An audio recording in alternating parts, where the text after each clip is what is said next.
ಗಾಳಿ ಆಂಜನೇಯ ದೇವಸ್ಥಾನದ ವಿಚಾರದಲ್ಲಿ ಸರ್ಕಾರ ನಡ್ಕೊಂಡಿರುವಂತಹ ವಿಚಾರಕ್ಕೆ ಸಂಬಂಧಪಟ್ಟಂತೆ ಆಡಳಿತ ಮಂಡಳಿ ಕೋರ್ಟ್ ಮೆಟ್ಟಿಲೇರಿತ್ತು. ಆ ವಿಚಾರದಲ್ಲಿ ಆಗಿರುವಂತಹ ಬೆಳವಣಿಗೆ ಏನೀಗ ನೋಡೋಣ.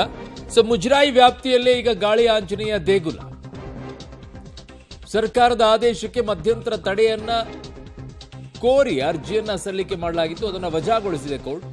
ಮುಜರಾಯಿ ಇಲಾಖೆ ಸುಪರ್ದಿ ಪ್ರಶ್ನಿಸಿ ಸಲ್ಲಿಸಲಾಗಿದ್ದಂತ ಅರ್ಜಿ ಸರ್ಕಾರದ ಕ್ರಮಕ್ಕೆ ತಡೆ ನೀಡಲು ಹೈಕೋರ್ಟ್ ಈಗ ನಿರಾಕರಿಸಿದೆ. 2 ವಾರಗಳ ಬಳಿಕ ಮತ್ತೆ ಅರ್ಜಿಯ ವಿಚಾರಣೆಗೆ ಈಗ ಮುಂದೂಡಿಕೆಯನ್ನ ಮಾಡಲಾಗಿರೋದು.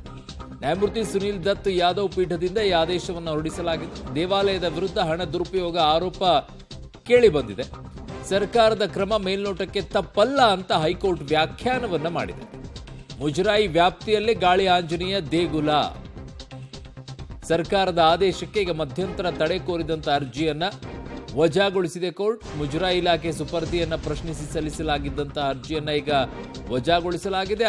ಆದ್ರೆ 2 ವಾರ ಮುಂದೂಡಿಕೆಯನ್ನ ಮಾಡಿದ್ದಾರೆ. ಅದು ಯಾವುದು ಅಂತಂದ್ರೆ ಅಲ್ಲಿ ಆಗಿರುವಂತ ವ್ಯವಹಾರಗಳ ವಿಚಾರ ಏನಿದೆ, ವ್ಯವಹಾರ ಆಗಿದೆ ಅಂತ ಏನ್ ಹೇಳ್ತಾ ಇದ್ರು, ಆ ವಿಚಾರದಲ್ಲಿ ಈಗ ಮುಂದೂಡಿಕೆಯನ್ನ ಮಾಡಿದ್ದಾರೆ. ದೇವಾಲಯದ ಹಣ ದುರುಪಯೋಗ ಪಡಿಸಿಕೊಳ್ಳಲಾಗಿದೆ ಅನ್ನುವಂಥ ಆರೋಪ ಏನು ಕೇಳಿ ಬರ್ತಾ ಇತ್ತು. ಆ ನಿಟ್ಟಿನಲ್ಲಿ 2 ವಾರಗಳ ನಂತರ ಅರ್ಜಿಯ ವಿಚಾರಣೆಯನ್ನ ಕೈಗೆತ್ತಿಕೊಳ್ಳಲಿದೆ ಕೋರ್ಟ್. ಬಟ್ ಇದನ್ನ ಮುಜರಾಯಿ ಇಲಾಖೆ ಸುಪರ್ದಿಗೆ ಮಧ್ಯಂತರ ತಡೆ ನೀಡಬೇಕು ಅನ್ನುವಂಥದ್ದೇನಿತ್ತು, ಅದಕ್ಕೆ ಈಗ ವಜಾಗೊಳಿಸಲಾಗಿದೆ. ಅಲ್ಲಿರುವಂಥ ಆಡಳಿತ ಮಂಡಳಿ ಅರ್ಜಿಯನ್ನು ಸಲ್ಲಿಕೆ ಮಾಡಿ ಕೋರ್ಟ್ ಮೆಟ್ಟಿಲು ಹೋಗಿತ್ತು. ಸೊ ಅವ್ರು ಹೇಳ್ತಾ ಇದ್ದಿದ್ದಿಷ್ಟೇ, ಯಾಕೆ ಹಿಂದೂ ಧರ್ಮದಲ್ಲಿರುವಂಥ ದೇವಸ್ಥಾನಗಳ ವಿಚಾರದಲ್ಲಿ ಮಾತ್ರ ನೀವು ಮಧ್ಯಪ್ರವೇಶವನ್ನು ಮಾಡ್ತೀರಾ, ಬೇರೆ ಧರ್ಮಗಳಲ್ಲಿರುವಂಥ ಚರ್ಚು ಮಸೀದಿ ಇಂತಹ ವಿಚಾರ ದರ್ಗಾ ವಿಚಾರಗಳಲ್ಲೆಲ್ಲ ಯಾಕೆ ನೀವು ಹೋಗೋದಿಲ್ಲ ಅನ್ನುವಂಥ ಪ್ರಶ್ನೆ ಎತ್ತುತ್ತಾ ಇದ್ರು. ಅನೇಕ ಹಿಂದೂ ಮುಖಂಡರುಗಳು ಕೇಳ್ತಾ ಇದ್ರು. ವಕ್ಫ್ ವಿಚಾರದಲ್ಲಿ ಬಂದಂಥ ಸಂದರ್ಭದಲ್ಲಿ ಯಾಕೆ ಸರ್ಕಾರ ವಕ್ಫನ್ನು ತಾನು ಇಂಟರ್ಫಿಯರ್ ಆಗಿಬಿಟ್ಟು ತನ್ನ ಹ್ಯಾಂಡ್ ಓವರನ್ನು ಮಾಡಿಕೊಳ್ಳಿಲ್ಲ, ಇಲ್ಲಿ ದೇವಸ್ಥಾನದ ವಿಚಾರದಲ್ಲಿ ಬಂದಾಗ ಮಾತ್ರ ಈ ರೀತಿಯಾಗಿ ಇಂಟರ್ಫಿಯರ್ ಆಗುತ್ತೆ ಅಲ್ಲ, ಯಾಕೆ ಏನು ಅಂತ ಹಲವು ಪ್ರಶ್ನೆಗಳನ್ನು ಕೇಳಿದರು ಸುದ್ದಿಗೋಷ್ಠಿಯನ್ನೆಲ್ಲ ಮಾಡಿ. ಸೊ ಅನೇಕ ಹಿಂದೂ ಮುಖಂಡರು ಕೂಡ ಬೇರೆ ಬೇರೆ ಕಡೆಗಳಲ್ಲೆಲ್ಲ ಮಾತನಾಡೋಕ್ಕೆ ಶುರು ಮಾಡಿದರು. ಸೊ ಈಗ ಸದ್ಯಕ್ಕೆ ಅದಕ್ಕೆ ಹಿನ್ನಡೆ ಆಗಿದೆ. ನನ್ನ ಸಹೋದ್ಯೋಗಿ ಈಗ ಕ್ರೈಮ್ ಬ್ಯೂರೋಯಿಂದ ನಾಗೇಶ್ ನನ್ನ ಸಂಪರ್ಕಕ್ಕೆ ಸಿಗ್ತಾ ಇದ್ದಾರೆ. ನಾಗೇಶ್, ಏನು ಹೇಳಿದೆ ಕೋರ್ಟ್ ಇವತ್ತಿನ ಈ ಅರ್ಜಿ ವಿಚಾರಣೆಯಲ್ಲಿ?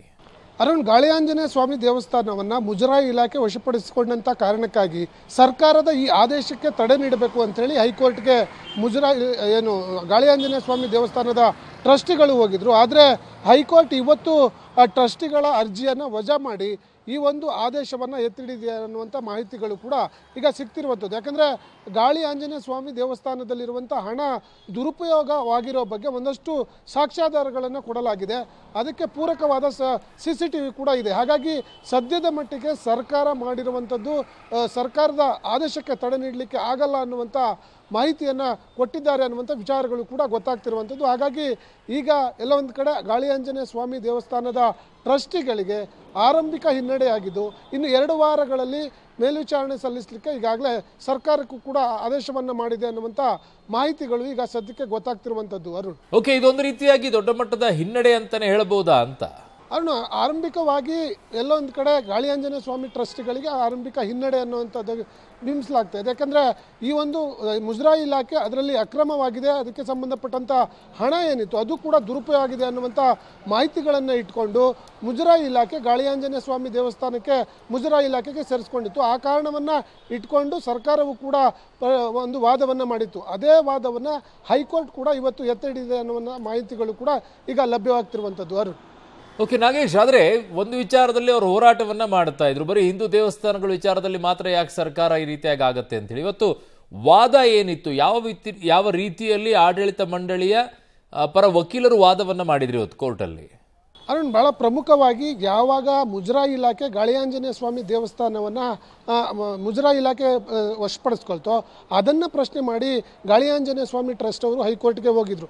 ಆ ಸಂದರ್ಭದಲ್ಲಿ ವಾದ ವಿವಾದ ಆಗಿ ಇವತ್ತು ಕೂಡ ಅರ್ಜಿ ವಿಚಾರಣೆ ನಡೀತು. ಅರ್ಜಿ ವಿಚಾರಣೆ ವೇಳೆ ಮುಜರಾಯಿ ಇಲಾಖೆ ಪರ ವಕೀಲರು ಕೂಡ ವಾದ ಮಾಡುವಂಥ ಸಂದರ್ಭದಲ್ಲಿ ಮುಜರಾಯಿ ಇಲಾಖೆ ಯಾಕೆ ವಶಪಡಿಸ್ಕೊಂಡಿದೆ ಅನ್ನುವಂಥದ್ರ ಬಗ್ಗೆ ಒಂದಷ್ಟು ಸ್ಪಷ್ಟನೆ ಕೊಡುವ ಕೆಲಸವನ್ನು ಮಾಡಿದರು. ಅಂದರೆ ಗಾಳಿ ಆಂಜನೇಯ ಸ್ವಾಮಿ ದೇವಸ್ಥಾನಕ್ಕೆ ಬರ್ತಿದ್ದಂಥ ಹಣ ಏನಿದೆ ಅದು ದುರುಪಯೋಗವಾಗಿದೆ. ಅದರ ಜೊತೆಗೆ ಅಲ್ಲಿ ದುರುಪಯೋಗವಾಗಿರುವಂಥದ್ದಕ್ಕೆ ಪೂರಕವಾದ ಸಾಕ್ಷ್ಯಗಳು CCTV ದೃಶ್ಯಾವಳಿಗಳು ಕೂಡ ಇದೆ. ಆ ಕಾರಣಕ್ಕಾಗಿ ಅಲ್ಲಿಯ ಹಣ ದುರುಪಯೋಗ ಮಾಡಬಾರ್ದು, ಮಿಸ್ಯೂಸ್ ಆಗಬಾರ್ದು ಅನ್ನುವಂಥ ಕಾರಣಕ್ಕಾಗಿಯೇ ಈ ಒಂದು ದೇವಸ್ಥಾನವನ್ನು ಮುಜರಾಯಿ ಇಲಾಖೆ ವಶಪಡಿಸಿಕೊಂಡಿದೆ ಅನ್ನುವಂಥ ವಾದವನ್ನು ಮಾಡಿದರು. ಅದೇ ವಾದವನ್ನು ಇವತ್ತು ಕೂಡ ಹೈಕೋರ್ಟ್ ಎತ್ತಿ ಹಿಡಿದಿದೆ ಅನ್ನುವಂಥ ಮಾಹಿತಿಗಳು ಈಗ ಸದ್ಯಕ್ಕೆ ಲಭ್ಯವಾಗ್ತಿರುವಂಥದ್ದು. ಅರುಣ್. ಓಕೆ ನಾಗೇಶ್, ನಿಮ್ಮೆಲ್ಲ ಮಾಹಿತಿಗೆ ಧನ್ಯವಾದಗಳು. ಸೊ ಗಾಳಿ ಆಂಜನೇಯ ದೇವಸ್ಥಾನದ ವಿಚಾರದಲ್ಲಿ ಆದಂಥ ಬೆಳವಣಿಗೆ, ಸೊ ಮುಜರಾಯಿ ಇಲಾಖೆ ತನ್ನ ಸುಪರ್ದಿಗೆ ತಗೊಳ್ತಾ ಇರೋ ವಿಚಾರದಲ್ಲಿ ಪ್ರಶ್ನೆಯನ್ನು ಮಾಡಿತ್ತು. ಬಟ್ ಈಗ ಅದು ಅರ್ಜಿಯನ್ನು ವಜಾ ಕೂಡ ಗೊಳಿಸಲಾಗಿದೆ. ಸರ್ಕಾರ ಮಾಡಿದ್ದು ಸರಿ ಅನ್ನುವಂಥದ್ದನ್ನು ಈಗ ಕೋರ್ಟ್ ಕೂಡ ಹೇಳ್ತಾ ಇದೆ. ಕಾರಣ ಅಲ್ಲಿ ಆಗಿರುವಂಥ ಅವ್ಯವಹಾರದ ವಿಚಾರದಲ್ಲಿ. ಬಟ್ ಅಲ್ಲಿರುವಂಥ ಆಡಳಿತ ಮಂಡಳಿ ಹೇಳ್ತಾ ಇದೆ, ಬೇರೆ ಬೇರೆ ಕಡೆಗಳೆಲ್ಲ ದೊಡ್ಡ ದೊಡ್ಡ ಅವ್ಯವಹಾರಗಳಾಗಿದೆ, ಅಲ್ಲಿ ಯಾಕೆ ಮಧ್ಯಸ್ಥಿಕೆಯನ್ನು ವಹಿಸೋದಿಲ್ಲ, ನೀವು ಅದನ್ನೇ ಯಾಕೆ ಸುಪರ್ದಿಗೆ ತಗೊಳ್ಳೋದಿಲ್ಲ, ಇಲ್ಲಿ ಸಣ್ಣ ಪುಟ್ಟ ಆಗಿದ್ದ ವಿಚಾರದಲ್ಲಿ ಮಾತ್ರ ನೀವು ಮಧ್ಯಸ್ಥಿಕೆಯನ್ನು ವಹಿಸ್ಕೊಂಡು ನೀವು ಸುಪರ್ದಿಗೆ ತಗೊಳ್ತೀರಿ ಅನ್ನೋದಾದರೆ ಹೆಂಗೆ ಇದು?